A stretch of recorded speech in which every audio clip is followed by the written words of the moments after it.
Sa totoo lang guys, hindi ko na ipagtatanggol si Biancy. Hindi ko na ipagtatanggol si Nanay Hansel. Nakita ko ang katotohanan at higit sa lahat ayaw ko na... Kaya kasi sinasabi natin guys, no, na kumbaga taliwas yung sinasabi niya. Kasi sabi niya, hindi sila yung lumapit. Hindi sila yung nakiusap. Hindi talaga sila. Gawa nung kumbaga ipinaabot nila. Gawa guys nung si Dr. Love yung middleman, no? Yung concern nila, yung kanilang mga wishes, sinabi nila or ipinaabot nila through Dr. Love dito sa Team Kalingap. No? Guys, sa madaling sabi, guys, yung intention nyo pa din ay ma-vlog ng Team Kalingap. Matulungan. No? Ato yung nakakainis lang dito. Kasi sa halip guys na kumbaga pasalamatan pa nila, no? Yung Team Kalingap sa kanilang live, kahit guys, kahit konti man lang na pasasalamat dun sa kanilang nakaraang live. No, kasi talagang Team Kalingap, kahit pagbalik-baliktarin mo, Team Kalingap yung naging dahilan kung bakit kayo na-blessed, kung bakit kayo nakilala ng mga sponsor, kung bakit kayo may magandang bahay, kung bakit kayo mas busog ang inyong mga tiyan. Hindi po ba? So what's up guys? Welcome back again sa ating munting YouTube channel. Oh, this is Jason Albasanis. Tayo po ay nagbabalik guys no yan. At eto na nga for today's vlog. Pag-uusapan natin ito. Aba guys no yan. Eto na guys no yan.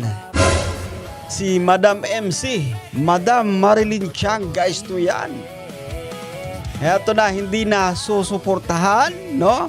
As per Miss MC, itong Batalero family. Pero bakit nga ba? Yan yung ating pag-uusapan for today's vlog, no yan. So anyway, bago tayo magtuloy-tuloy sa ating pagre-reaction, sa mga bago pa lang sa ating munting YouTube channel guys, maglalamig tayo po, no yan. Sa mga hindi pa nakaka-subscribe, baka naman, no? Turn on nyo na rin yung bell button para ma-notify kayo guys sa mga update.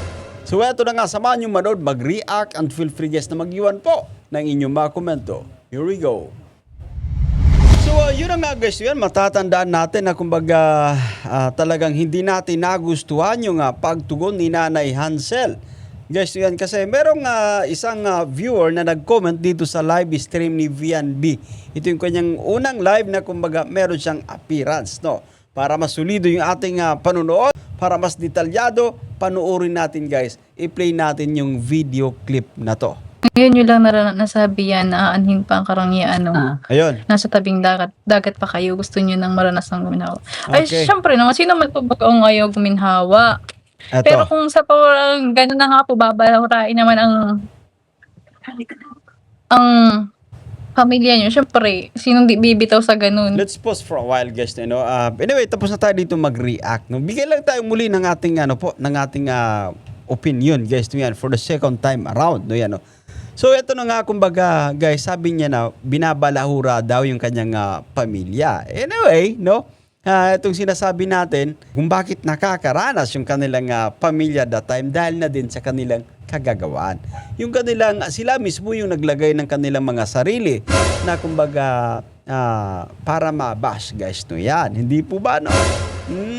Pero tawag dito, mga kumbaga bashing mula din naman mismo guys sa mga nagiging comment ni Nanay Hansel. Kasi hindi sila nagpapapigil. Panay comment po nila sa mga live stream. Pero anyway, i-play natin to kasi medyo lumalayo na tayo guys. Play natin to, no? Tsaka nagtatrabaho po ako noon. For your information Eh. po, Shell ko City. Ito, Kahit po ababa. kami naglalabada ay kumakain po kami ng 3 beses sa isang araw. Pinagtataguran ko po yun para mabuhay ang mga anak ko. Diba? Hindi pa rin manghihingi. Ito. Kusa pong may lumapit na tumulong. Hindi po kami nanghihingi kusa pong may lumapit na tulong. Yan yung kanyang komento na talagang kumuha ng ating attention guys. Kasi sabi natin na ba't ganito yung pamilyang ito, ba't ganito yung mga lumalabas na sa kanilang bibig. Pero meron tayong ibabangga guys, no? Meron tayong kumbaga video na ibabangga dyan. Pero bago tayo magdiretso po dyan, no? I-play na muna natin itong video clip ni Madam Marilyn Chang. Guys, no yan, okay? Totoo lang guys, Hindi ko na ipagtatanggol si Biancy. Eto. Hindi ko na ipagtatanggol Okay. si Nanay Hansel. Nakita ko ang katotohanan at higit sa lahat ayaw ko ng mga sinungaling. Ayo! Nakita ko ang katotohanan at higit sa lahat ayaw ko ng mga sinungaling. Ayo! Guys, na yan. Ayaw ni Madam Marilyn Tiang ng sinungaling, guys. Kahit sino po. No? Ayaw natin ng sinungaling. Hindi sila kumbaga humingi ng tulong, kundi sila yung kumbaga nilapitan. Guys, to yan. So eto, napapareact din si Madam Marilyn Tiang. Isa ito guys sa kumbaga matindi mag-reaction, guys. So, pero fair and square na tinatawag, no? Eto nga, kaya kumbaga nabanggit natin dyan sa ating thumbnail, sa ating title, nalagasan sila ng supporter reactor, guys. No, yan, no? Hindi na sila ipagtatanggol ni Madam Marilyn Tiang sapagkat, no? Dahil sa kanilang naging komento na kung saan ay maliwanag na kumbaga taliwas sa mga totoong nangyari dati patungkol dito sa ating kumbaga pinag-uusapan. Pero anyway, ibalik pa natin ng konti, ha? Play pa natin to. Ayaw ko, nakapag-desisyon na ako, guys. Yun. Hindi ako mananalo dito ipagtatanggol ang mga taong sinungaling. Exactly. Guys, no, no? Kasi nga, eto, paano ka gaganahan na ipagtatanggol yung mga taong nagsisinungaling? Yung taong kumbaga hindi marunong tumanggap, no? Yung mga taong hindi marunong mag-appreciate ng naging tulong sa'yo. Hindi po ba?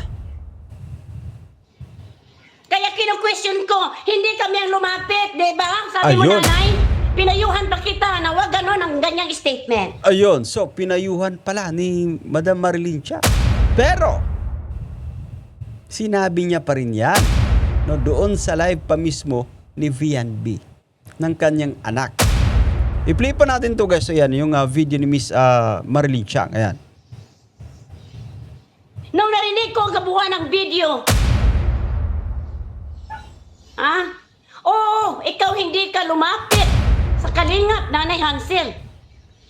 Pero ikaw ay pinakiusapan ni Biancy doon kay Iking na ilapit sila kayo, no? Doon sa kalingap para matulungan kayo. Ayun ang sinasabi pa natin. Guys, no yan. Sabi ko pa nga doon sa nakarang reaction video natin, siyempre, hindi kayo mismo sa sarili nyo mismo yung kumbaga magpapaabot o yung kumbaga makikiusap kay Kalinga Prab na tulungan kayo na i-vlog kayo kasi nga meron kayong scouter, no? So yung kumbaga magpapaabot ng inyong mensahe ay si Mang Iking dito kay Kalinga Prab. Kasi nga guys, kung dumiretso kayo kay Kalinga Prab, magmumukhang tanga itong si Mang Iking. Magmumukha siyang basahan. Siya yung spokesperson nyo, siya yung scouter nyo. Hindi ba guys to? Bueno, meron tayong panunuorin guys. Siyempre, para mas detalyado pa, mas solido yung ating pagre-reaction. Panuorin naman natin itong video clip na to. Kaya po gusto ko pong matulungan ko sila. Papasalamat nga po ako kay Doc Love at nilapit po ako sa inyo. Ayun, guys. Eto, first vlog, no? Nagpapasalamat nga po kay Dr. Love kasi inilapit ako sa inyo. Inilapit siya kay Kalinga Prab. Kaya kasi sinasabi natin, guys, no? Na kumbaga taliwas yung sinasabi niya. Kasi sabi niya, hindi sila yung lumapit. Hindi sila yung nakiusap. Hindi talaga sila. Gawa nung kumbaga ipinaabot nila. Gawa guys nung si Dr. Love yung middleman, no? Yung concern nila, yung kanilang mga wishes, sinabi nila or ipinaabot nila through Dr. Love dito sa Team Kalingap, no? Guys, sa madaling sabi, guys, yung intention nyo pa din ay ma-vlog ng Team Kalingap, matulungan, no? Ato yung nakakainis lang dito. Kasi sa halip guys na kumbaga pasalamatan pa nila, no? Yung Team Kalingap sa kanilang live, kahit guys, kahit konti man lang na pasasalamat dun sa kanilang nakaraang live, no? Kasi talagang Team Kalingap, kahit pagbali-baliktarin mo, Team Kalingap yung naging dahilan kung bakit kayo na-blessed, kung bakit kayo nakilala ng mga sponsor, kung bakit kayo may magandang bahay, kung bakit kayo mas busog ang inyong mga tiyan. Hindi po ba? Anyway, i-play pa natin to, ha?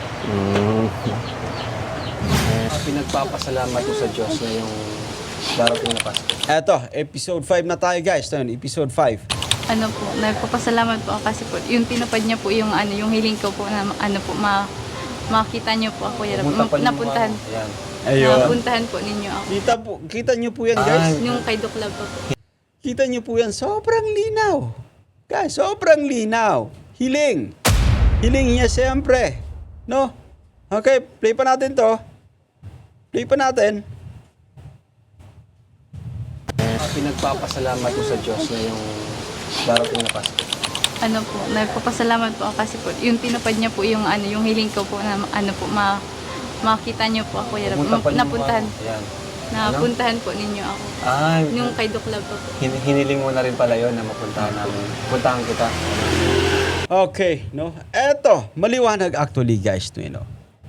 Sabi ko pa nga guys, wish nila yan, kagustuhan nila yan, hiniling nila yan na ma-vlog ng Team Kalingap. Eto, maliwanag ito guys, no?